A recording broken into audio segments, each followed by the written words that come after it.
You would imagine this to be the script of some Hollywood movie. Top energy executives disappearing, some dying in mysterious conditions, all linked to a war that they were critical about. But this is not just any other murder mystery. It is playing out in real life in Russia. On Thursday, the chairman of Russia's Lukoil oil giant died. Ravil Maganov was 67, and reports suggested that he fell from the hospital window.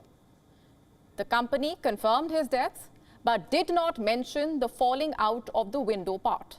Instead, it said he passed away following a severe illness. Meanwhile, Russian media reports hinted at something different. First, the Russian news agency TASS said he fell out of the window. Then it later added that he had taken his own life. It is not immediately clear whether his death was an accident or a case of suicide, or was it caused by some foul play. But Maganov is not the first Russian energy executive to die in mysterious conditions. Other Russian energy oligarchs have also died in suspicious circumstances. These mysterious killings began on the 30th of January. Gazprom bureaucrat Leo Shulman was found hanging at his home near St. Petersburg. Shulman was the head of transport at the gas giant's financial branch. And then there was Gazprom's deputy director, Alexander Tulakov. In February, he was found in the same manner. In fact, he was found dead in the same village as Shulman. And just 3 days later, in March, Mikhail Watford was found hanging in his $21 million mansion. He was a Ukraine-born gas and property tycoon. The authorities were then quick to rule out foul play. They said that his death was unexplained. On the 18th of April, again, a former vice president of Gazprom Bank was found dead.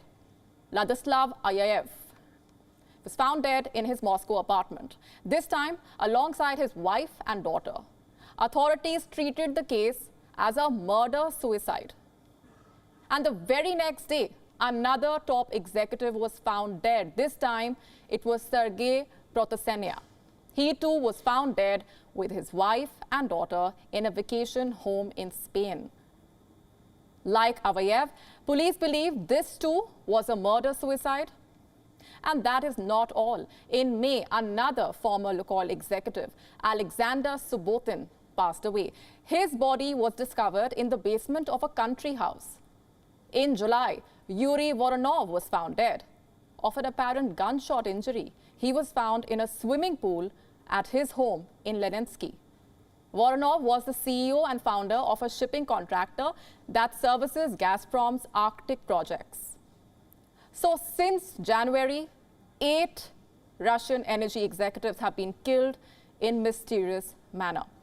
No one knows how to explain these deaths, but authorities have ruled them out as natural or suicides. But Maganov's death has especially drawn international scrutiny, and that is because Lukoil has criticized the invasion of Ukraine. It called for a ceasefire just a week after the war started. So Maganov's death is not just shocking, it has raised more questions about the deaths of these Russian energy oligarchs.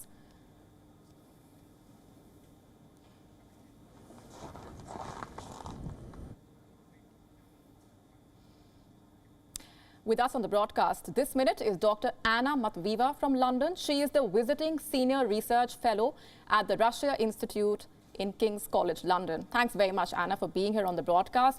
Let me first ask you for your assessment of these versions that we've seen coming about regarding Maganov's death. What do you make of that? It looks like it is totally inconceivable that he has taken his own life. Everybody who knew him was saying that he was not the type at all. He did not seem to be worried or burdened with personal problems. He was not dramatically ill. He was in a hospital for annual planned checkup of his heart. So that's not circumstances where you would imagine somebody so desperately ill and or so depressed that he would suddenly want to turn up their life. So that looks very, very unlikely, especially his wife was there in the next room. So also very conveniently, there were no CCTV cameras. They had been switched off right at that time because the external wall of the building was under repairs, so the cameras were suspended. So whoever was involved certainly was aware of the fact that cameras would not be working, and there is no footage which is available generally around the hospital parameter. So it is a very murky story, and I would say that it does appear that he was more likely to be murdered rather than suffering some kind of accident or suicide. Right. What makes this murkier, Anna, is the fact that this is the 8th Russian energy executive to have died this year itself, since January. Yes, it is extremely odd. So you cannot, if it was just one death, yes, it would have been strange, but it can be something which is just a mere coincidence. But we also should point to the fact that there are no mysterious deaths in other sectors of Russian economy.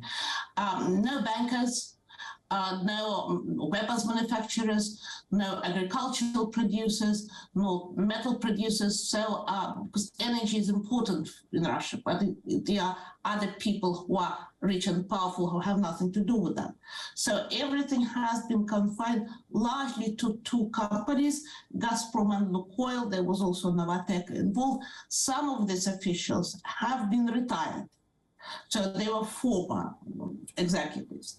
But what it points out, in my view, that there is some kind of life and death struggle for redivision of assets. The sector is reshaping now, very much so. Western sanctions, prices for oil and gas are skyrocketing. There's a reorientation of market supply lines, pivot to Asia, pivot to China. So apparently there is a lot of internal struggle of who is going to get what, and that struggle turns deadly and vicious, exactly in the sector. Right. Before I let you go, Anna, given that this is Russia we're talking about, what is the likelihood, according to you, of answers or clarity emerging? Because there are a string of questions that need to be answered at this point. I don't think that we are going to get at the bottom of it until the war is going on and this political situation in Russia is the way it is. One murder was committed at the outskirts of Barcelona. Spanish police have conducted their investigation. They also did not come up with any clues of actually why 3 people were killed from the same family and in apparently very violent way. So whatever is going on is a massive cover-up, pre-planned, quite well executed. So even the Spanish police is quite at a loss, let alone Russian authorities. We're leaving it there for the moment. Thanks very much, Anna, for being here. Thank you. WION now available in your country. Download the app now. Get all the news on the move.